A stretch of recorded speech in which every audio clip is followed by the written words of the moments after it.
Right now, at this very moment, something is killing you. Not a disease, not an enemy, not bad luck. You, your own mind. You are lying awake at 2 a.m., running through a conversation that happened 3 years ago. You are rehearsing arguments that will never happen. You are building entire courtrooms inside your skull, presenting evidence, cross-examining witnesses, delivering verdicts for crimes that exist only in your imagination. And the terrifying part? You don't even know you're doing it. Sigmund Freud, the father of the human mind, the man who spent his entire life descending into the darkest caves of human consciousness. He saw this. He studied it. He warned us about it over 100 years ago, and we still didn't listen. This is not a video about productivity hacks. This is not a list of tips to clear your mind. This is a funeral. A funeral for the version of you that was buried alive by your own thoughts before you ever had a chance to truly live. Stay with me. What I'm about to tell you could be the most important thing you hear this year. There was a young woman in Vienna in the 1890s. Her name, as Freud recorded her, was Anna O. She was brilliant, educated, sensitive, imaginative beyond measure, and she was paralyzed. Not by illness, not by injury, by thought. Her mind had become a prison so elaborate, so architecturally perfect, that she couldn't find the door. She had spent years replaying grief, manufacturing guilt, rehearsing pain, until her body began to obey her mind's catastrophe. She lost her ability to speak her native language. She developed paralysis in her limbs. She hallucinated. She suffered. And all of it came from the inside. Freud sat with her. He listened. Not to what she said, but to what she couldn't stop saying. The loops, the circles, the thoughts that came back again and again like waves that never reached the shore. He called it something simple. He called it the return of the repressed. The mind's relentless, exhausting, self-destroying habit of refusing to let things go. Now I want you to sit with that for a moment. Because Anna O is not a woman from a century ago. Anna O is you, checking your phone at midnight to reread a text you already memorized. Anna O is you standing in the shower running through a decision you already made, trying to unmake it. Anna O is you, smiling in public while your mind is somewhere else entirely. Trapped in a loop, spinning. The prison didn't have bars, it had thoughts, and the warden was you. Let's be honest with each other. Right here. Right now. You have missed moments because you were thinking about moments. You have been physically present at dinner tables, at celebrations, at sunsets, and completely, utterly absent. Because your mind was somewhere else, it was in the future, dreading. It was in the past, regretting. It was in some alternate version of reality that doesn't exist and never will. And you've told yourself it's normal. That everyone does this. That it means you're deep, that you care, that you're responsible. But Freud understood something devastating about that lie. He understood that the mind, left unchecked, does not think to protect you. It thinks to consume you. The overthinking mind is not a philosopher. It is a prosecutor. It does not seek truth. It seeks conviction. It puts you on trial every single day. For things you said wrong, choices you made badly, paths you didn't take, words you should have spoken, silences you shouldn't have kept. And it never, never reaches a verdict that sets you free. Do you know what chronic overthinking does to your body? Your nervous system lives in a permanent state of low-level emergency. Your cortisol stays elevated. Your sleep fractures. Your creativity dies, not dramatically, but slowly, like a plant in a room with no windows. You stop trusting your instincts because you've second-guessed them into dust. And the relationships. Oh, their relationships. You push people away not with cruelty but with distance. You are physically there but mentally somewhere deep inside yourself. Somewhere unreachable. Somewhere they can't follow. And they feel it. They feel the absence. And eventually they stop trying to find you. This is what Freud meant when he said the unexamined. Life is not merely unlived, it is actively dangerous, because the mind that examines without resolution, that questions without courage, that thinks without ever arriving, that mind becomes your captor. You are not thinking too much. Because you are intelligent, you are thinking too much because you are afraid. There is a moment in Freud's own life that almost no one talks about. In the 1930s, as Nazi Germany tightened its grip on Europe, Freud, elderly, suffering from the jaw cancer that had plagued him for 16 years, having endured over 30 surgeries, was forced to flee Vienna, the city he had lived in for most of his life. The city where he had built everything. He left with almost nothing. And here is what he wrote in a letter shortly before his exile. He wrote that the greatest human tragedy was not suffering. It was the suffering we create for ourselves by fearing suffering. Read that again. The greatest tragedy is not the thing itself. It is the years spent dreading the thing, the sleepless nights before the diagnosis, the hollow days before the conversation, the endless rehearsal for a disaster that may never arrive, and if it does arrive, that we will face with a fraction of the energy we've already wasted dreading it. Freud had every reason to overthink. He was dying. He was exiled. He was watching a world descend into madness. And yet in his final years, he wrote with more clarity, more precision, more presence than almost any other time in his life, because he made a choice. Not a perfect choice, not an easy choice, but a choice. He chose to place his attention on what was real rather than what was feared. Not tomorrow, not when things are calmer, not when you've figured it all out. Now, Freud left us lessons, not soft lessons, not comfortable ones, raw, honest, sometimes brutal truths about the human mind. And today, we distill them into the ones that matter most. The first truth: the unconscious mind runs the show.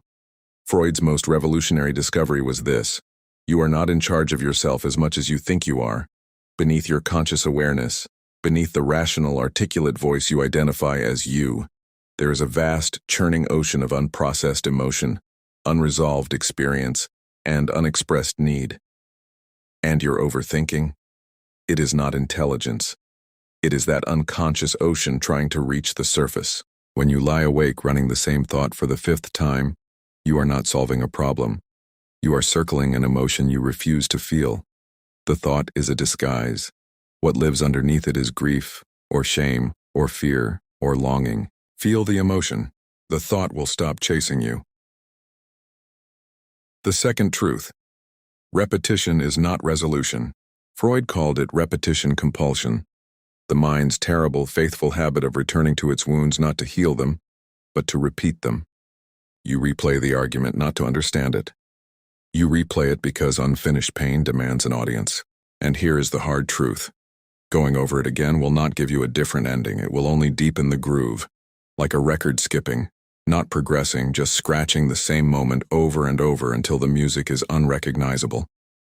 Resolution does not come from more thinking. It comes from acceptance, from grieving what was, from releasing what cannot be changed, from turning your face, finally, toward what is. The third truth: anxiety is imagination without direction. Freud understood that the anxious mind is not broken, it is powerful, extraordinarily powerful. The person who catastrophizes a social interaction has imagined every possible outcome with cinematic detail. The person who cannot sleep before a difficult conversation has written, produced, and directed 17 versions of it in their mind. That is creativity. That is vision. That is energy. Misdirected. What would happen if you took that same magnificent imaginative force and pointed it forward? Toward possibility instead of catastrophe. Toward construction instead of destruction. The overthinker is often the most creative person in the room, the most sensitive, the most attuned. They just haven't learned yet to aim that power. Aim it. The fourth truth: the self you fear losing is the self that's keeping you small. This one will sting. Freud wrote extensively about the ego, the constructed self, the identity we protect with ferocious, exhausting loyalty. And he noticed something profound. The more rigidly we protect that constructed self, the more we suffer. Because life constantly challenges that self. Life constantly asks us to change, to grow, to die a little and be reborn. And the overthinker resists that death with every single thought. Every loop is an act of self-preservation. Every what-if is a wall. Every rehearsed worst-case scenario is a fortress built to keep change out. But change is not the enemy. Change is the entire point. Let the version of you that needs everything to make sense. Let them rest. Let them go. The self that emerges on the other side of surrender is quieter, braver, and incomparably more free. The fifth truth: the present moment is the only cure. Freud, for all his brilliance, for all his excavation of the past, ultimately believed this. The goal of all psychological work is to return the human being to the present. Not to make you forget the past. Not to make you indifferent to the future, but to make you capable of being here. Fully, completely, irreversibly here. Because here is where your life is happening. Not in the conversation from last Tuesday. Not in the meeting next month. Not in the version of reality where you said something different or chose a different road. Here. This moment. This breath. I want you to think about the last time you were completely present, not performing presence, not appearing calm while a storm raged inside. Truly, deeply, fully present. Maybe it was a moment in nature. Maybe it was holding someone you love. Maybe it was the middle of a piece of music that stopped time. Maybe it was so long ago you struggled to remember. Do you know what wasn't happening in that moment? Overthinking. Because the present moment is the one place your anxious mind cannot follow you. The obsessive loop needs fuel. And the fuel is separation from now. The fuel is distance from reality. The fuel is the habit of living everywhere except here. Freud wrote something late in his life that shattered me when I first read it. He wrote that most human beings go to their graves with their music still inside them. Not because they lacked talent, not because they lacked opportunity, but because they spent their entire lives thinking about playing instead of playing. Your music is still inside you. Every dream you talked yourself out of, every word you rehearsed but never spoke, every risk you calculated until the window closed, every love you almost opened yourself to, but protected yourself from instead. All of it, still there, still waiting, still possible. If you will stop, for even one brave moment, thinking about it, and start doing it. You were not put on this earth to manage your own mind into paralysis. You are not designed for endless loops and sleepless ceilings and hollow days. You were made for something louder than your fears. You were made for the actual, astonishing, unrepeatable experience of being alive. And every second you spend overthinking is a second of that life gone. Not paused. Gone. So here is what I'm asking you to do. Not tomorrow, tonight. I am asking you to catch yourself. The next time the loop starts, the next time your mind begins its familiar spiral down into the same corridors of regret and dread, I want you to stop. Just stop. Say it out loud if you have to. Say, I am here. This is now. That thought is not the truth. You will not perfect this overnight. Freud himself spent decades untangling the knots of his own mind, and he was the man who invented the language to describe them. This is not a one-day transformation. But it is a one-moment decision. Decide today that you are done being a spectator in your own life. Decide today that the most important conversation is not the one happening inside your head. It is the one waiting for you in the real, imperfect, magnificent world outside of it. Decide today that you are more than your worst thought, more than your deepest fear, more than the story your mind tells at 2 a.m., when the defenses are down and the darkness feels permanent.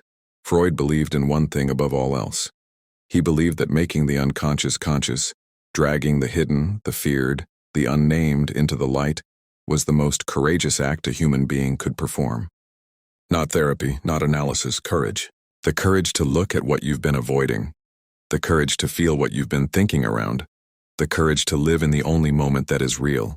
You have that courage. You have always had that courage.